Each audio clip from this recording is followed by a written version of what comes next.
love her, but she's so scary. Hi everybody, welcome back to my channel. Today we are going to be fixing my Ephebopus murinus or skeleton leg tarantula's enclosure. What's wrong with it? So when I got my skeleton leg tarantula, she was actually my very first defensive tarantula, so that's pretty telling on how long I've had her. No, you gotta pinch grab it, man. No.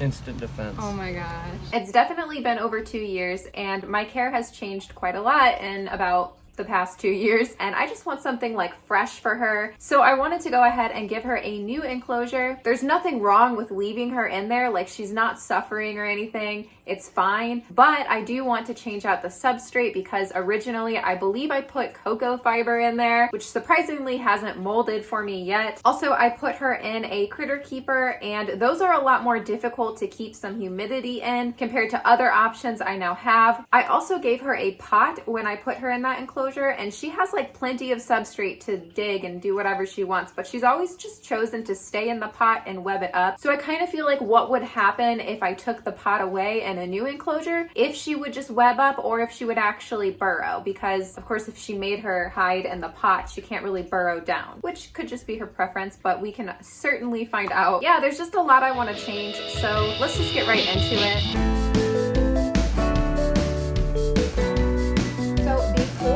Rehouse my emarinas. I did want to actually rehouse my ghost mantis. Although this enclosure is pretty cute, I do kind of want to put her in a tarantula cribs and just change it up a bit. In comparison, they're about the same size, except this one's going to be wider, and I was thinking of just a couple different things I could do to improve her enclosure. Okay, so let's go ahead and put this together. First, we're going to do a little bit of substrate.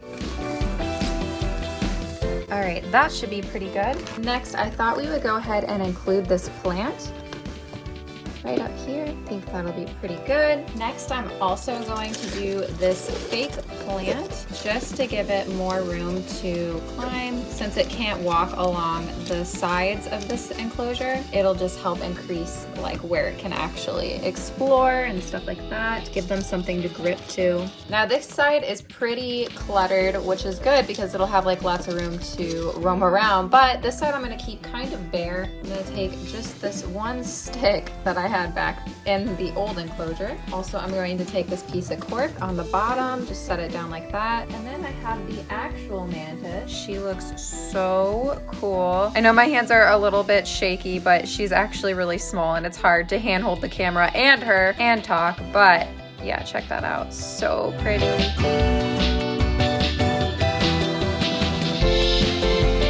It would be nice to fill this up with more sticks. I don't have more sticks right now, but this is actually from my mom's yard, so I'll probably just grab a few more of these to fill it up more. But yeah, I think this enclosure will give her a little bit more room and definitely more things to climb on. I think it'll look even better though with more sticks, so I gotta do that. So yeah, that was fun.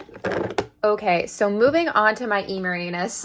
This is not gonna be as easy, I guess, as I thought. I had this whole idea on how I was gonna rehouse her. She never leaves the pot, so I was just gonna take this lid to block off the pot and just move her over and then poke her out of the pot from the hole in the back, but that's not happening because for the first time in a really long time, she has decided to sit up here right on this plant, which means my entire method that I was gonna use to rehouse is just not going to work. I don't know, man. So I guess we're gonna have to use this cup method, which she's really big. She's really, really big and really bolty. And she has a lot of weight to her too. When she bolts, you hear it. Yeah, of course she does that right now. So I guess let's go ahead and put together her enclosure. I'm going to be using this tarantula cribs enclosure. As you see, I've kept her in this, and this is taller, which is like originally I put in all this substrate. Now it's kind of like sunken in a lot. This is cocoa fiber, and it kind of like gets this weird dry clumpiness to it after like a year or two, which I don't really like. Another reason I don't use cocoa fiber really anymore. But that said, I originally got her this really big critter keeper because I wanted to add a lot of substrate, which I did. It was about to there when I first put it in. thinking that she would burrow because they're opportunistic burrowers. Well, she didn't burrow. She webbed it all up with this really dirty web. So yeah, this is not much shorter. It's a little bit shorter. Like it's a little bit shorter, but definitely not by much. And the thing with this also is it loses humidity a lot faster than something, say this, which is like a more closed in lid. This is just gonna work better for her. So yeah, just another thing I've learned over time.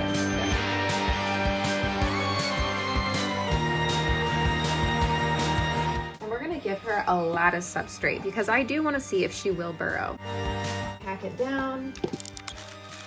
Okay, yeah, I think this will be pretty good. That's a nice, like 4, maybe more inches. But now let's add some decor. We're gonna try cork bark this time and see if this will make her burrow. How am I gonna incorporate it? This way. So she'll definitely have options on if she wants to web it up or burrow. So I actually have a water dish in there with her that I'm going to reuse. I guess first let's get her in though. Of course, she's still on top of the plant. Oh, I hate that. Oh no, I don't like this. And of course, I literally have no idea where I put my catch cup. Like, are you kidding me? What is...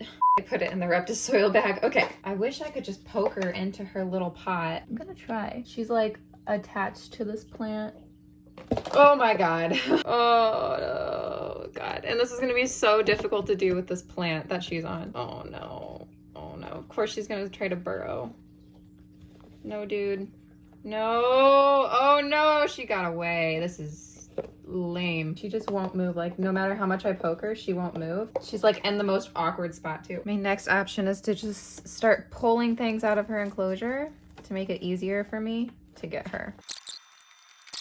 I'm just poking her so much and she will not move. I hate when they're stubborn like this. Like she is like, this is my plant. This is my enclosure. I do what I want. All right, she's off the plant. Let's give her like 2 seconds to collect herself. I will rain hellfire upon you. Oh, I love her, but she's so scary.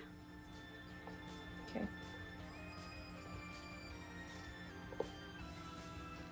She will not let go. Oh my god, she's not gonna let go of it. Okay, please, I just don't wanna. Get your little back legs in there. Oh god.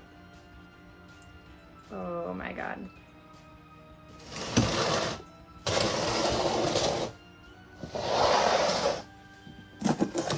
Oh.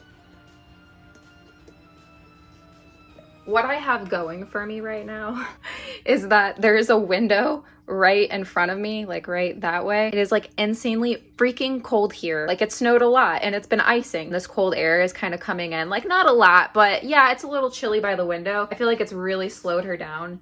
Of course, let's like see about that. I could just do this. I could. But of course I want to put her water dish in. So like I'd like it if I could poke her off. Maybe I can just like slightly poke her off. I should have put her the opposite way. Where's my tongs? I'm gonna try to turn this around a little bit.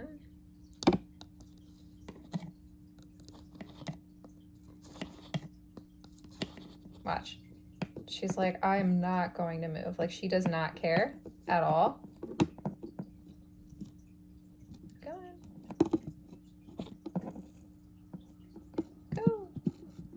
Run, be free. This is the most stubborn rehouse I've had in a while. There you go. Yes, look. Yes, see?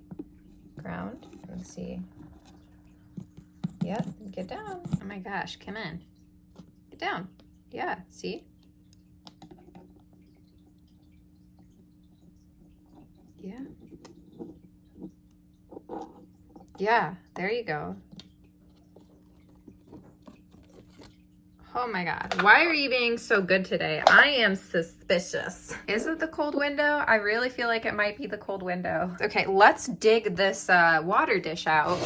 But yeah, look at her enclosure. It is so gross. If you guys remember, I did at one point like take this rug, this dirty rug out, and she just built another and it was like, look at it. It's so gross. Yeah, I took this out and I cleaned this water dish and everything in one video. Yeah, she literally just made it all dirty again. And I hate this plant. This is my least favorite plastic plant. I just cannot stand how ugly this plastic plant is. And I'm so sick of looking at it. I have it in a couple other enclosures too. It's just like, I just hate this plastic plant. And then I also put this like stick in here. I'm surprised it hasn't molded. And then just look at this gross cocoa fiber. Like, look how Do you see this like gap? Look at, like, this is the weirdest thing I've noticed with cocoa fiber. Look at this weird gap. I don't know how good you can see it, but do you see? It's just like a gap between the cocoa fiber and this. It just like becomes this weird solid piece. Cocoa fiber just does terrible long term. Like, in fact, you know how it comes in that brick? It seems like it almost reassumes that position after a while. Like, it just becomes a brick again, and it's so gross. Like, the Reptisoil is like very soft, and it has like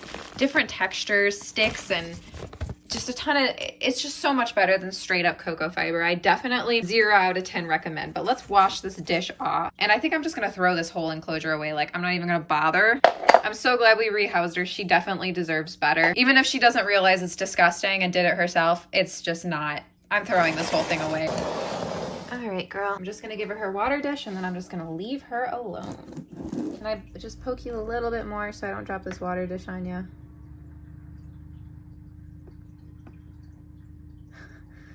Okay. There is your water dish. I like using this ceramic one with her because she is a water dish flipper. Right. Okay, so I think this is gonna work out pretty good. I'll let her warm up a little bit, but yeah, okay. So check that out. There's like a ton of substrate for her to burrow in, or she can web this up. So much better than what she had. This is like way better. This Reptisoil lasts a lot better. It probably won't mold, even though we didn't have mold problems in that. I guarantee if it was an enclosure like this, where there wasn't that much ventilation, we would have had mold issues. So we're pretty fortunate we didn't. The only thing is I'm hoping she doesn't completely decorate the walls with her own poop again and her dirty, dingy web. Like, I know she's gonna web it up probably, but I'm just hoping she kind of keeps it off of this acrylic because it looks so nice and clear and I can see her so much better now. Yeah, that looks so gross. And moving on up like George and Wheezy.